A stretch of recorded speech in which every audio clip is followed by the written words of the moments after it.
एक नगर के बाहर एक जैन गुरु का आश्रम था। वह जैन गुरु अपने शिष्यों को जीवन का गहरा ज्ञान देते थे। लोग दूर दूर से उनके पास अपनी परेशानियां लेकर आते। वह हर किसी को तुरंत उत्तर नहीं देते थे। पहले वह खुद से उसे मिलाते थे। एक दिन रोहन नाम का एक युवक उनके पास पहुंचा। उस युवक के चेहरे पर बहुत बेचैनी थी। वह गुरु के सामने बैठा और बोला, गुरुदेव, मैं हर समय सोचता रहता हूँ कि कोई मुझसे क्या बोलेगा। मैंने जो कहा वो सही था या गलत, लोग मुझे कैसे देखते हैं।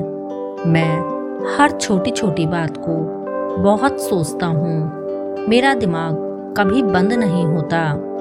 जैन गुरु ने उसे ध्यान से देखा और सिर्फ इतना कहा, कल सुबह आना, मैं तुम्हें इसका जवाब दूंगा।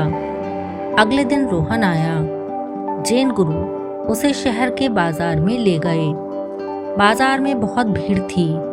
लोग खरीदारी कर रहे थे। बाजार में बहुत शोर भी था। अब जैन गुरु ने रोहन से कहा, तुम यहाँ खड़े रहो और सिर्फ लोगों को देखो, लेकिन एक काम करना, हर उस व्यक्ति को नोट करना जो तुम्हारी तरफ देखे। रोहन खड़ा हो गया। 1 घंटा बीत गया, फिर 2 घंटे, फिर 3 घंटे। शाम हो गई। जैन गुरु उसके पास आए और बोले, बताओ कितने लोग तुम्हें देख रहे थे। रोहन ने थोड़ा सोचकर कहा, शायद 4 या 5 लोग। अब जैन गुरु मुस्कुराए और बोले, अब सच बताओ, तुम पूरे समय क्या कर रहे थे। रोहन थोड़ा झेप गया। मैं लोगों को देख रहा था, लेकिन सच कहूँ तो मैं यह ज्यादा सोच रहा था कि लोग मुझे देख रहे हैं या नहीं। मैं अपने कपड़ों के बारे में सोच रहा था, अपने खड़े होने के तरीके के बारे में। मुझे लग रहा था कि सब लोग मुझे देख रहे हैं। गुरु ने कहा, लेकिन हकीकत क्या थी।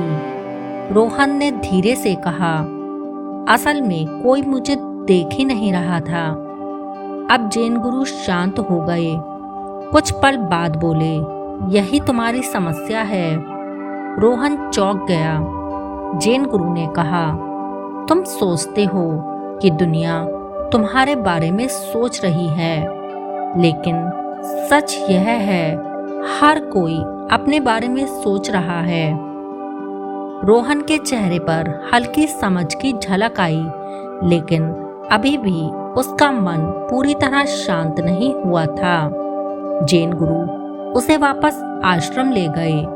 वहां पहुंचकर उन्होंने उसे एक कागज दिया और कहा, इस पर तुम वो सारी बातें लिखो जो तुम पिछले 2-3 दिनों से बार बार सोच रहे हो।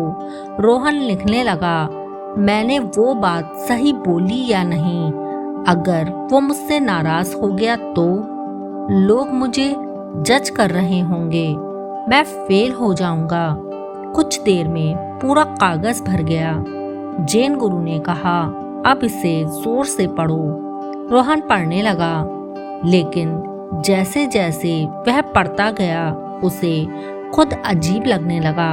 वह रुका और बोला, गुरुदेव, यह सब बेकार लग रहा है, जैसे मैं बिना वजह डर रहा था।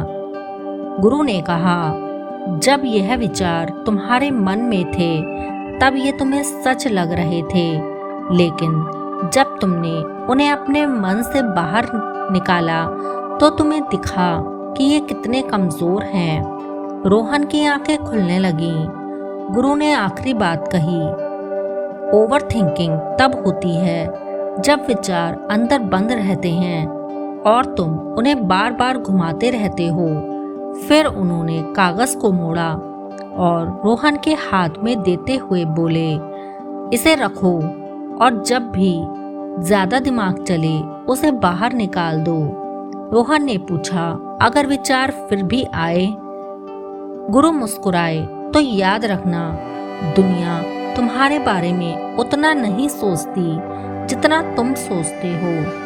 तुम जितना खुद को देखते हो, दुनिया उतना तुम्हें देखती ही नहीं। मित्रों, लोग उतना नहीं सोचते जितना हम मान लेते हैं। अपने विचारों को बाहर निकालो। जो दिमाग में बड़ा लगता है वो असल में छोटा होता है। मित्रों, अगर कहानी अच्छी लगी हो तो कहानी को लाइक और हमारे चैनल को सब्सक्राइब करना ना भूलें। धन्यवाद।